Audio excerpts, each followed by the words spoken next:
Happy morning all of you. In last video we have discussed about what is physics, introduction to motion and their examples.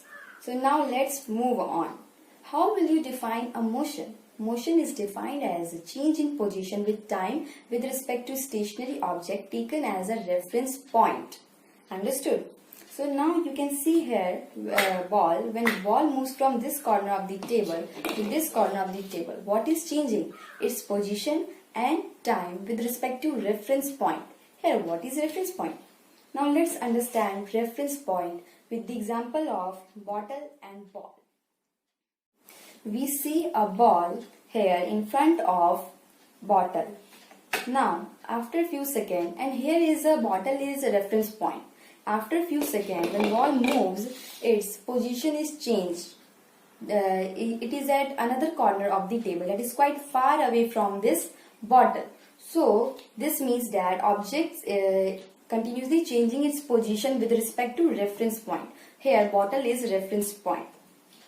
So next topic is types of motion. In previous classes you have studied number of types of motion such as circular motion, vibratory motion, rectilinear motion, random motion, multiple motion and so on. In standard 9 there are main two types of motion that we have to study, that is uniform motion and non-uniform motion. So what is uniform motion? If a body travels equal distance in equal interval of time, then it is in uniform motion. The best example I can give you of uniform motion is hands of clock. That is hands of watch. Movement of hands of watch is the example of uniform motion. So next is non-uniform motion. What is non-uniform motion? If a body travels unequal distance in equal interval of time, then it is in non-uniform motion. The best example I can give you of non-uniform motion is bouncing of ball.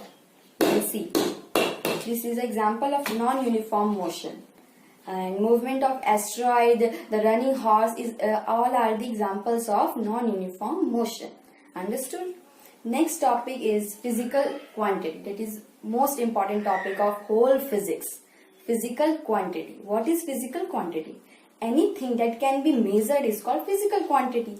Anything that can be measured is called physical quantity. Understood?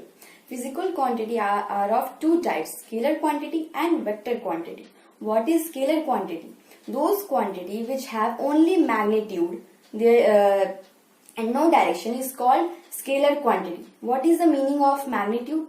Any numerical value is called magnitude. And examples of scalar quantity are distance, mass, time, etc. What is vector quantity? Those quantity which have both magnitude as well as direction are called vector quantity. For example, displacement, velocity, acceleration, etc. Scientist has developed a system to measure these quantities, that is SI unit. Full form of SI unit is International System of Unit.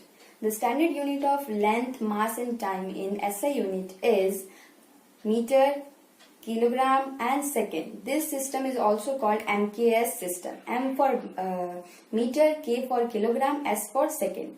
There are two more types of system, that is CGS system and FPS system. C is in CGS system, C for centimeter, G for gram, S for second. And in FPS system, F for foot, P for pound, S for second.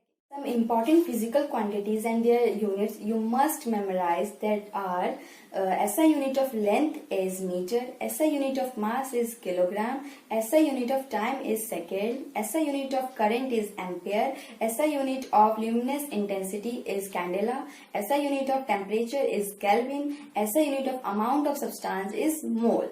That's all for today, and next topic is distance and displacement that we'll discuss in another video. Till then, you take care, stay at home, stay safe. Thank you.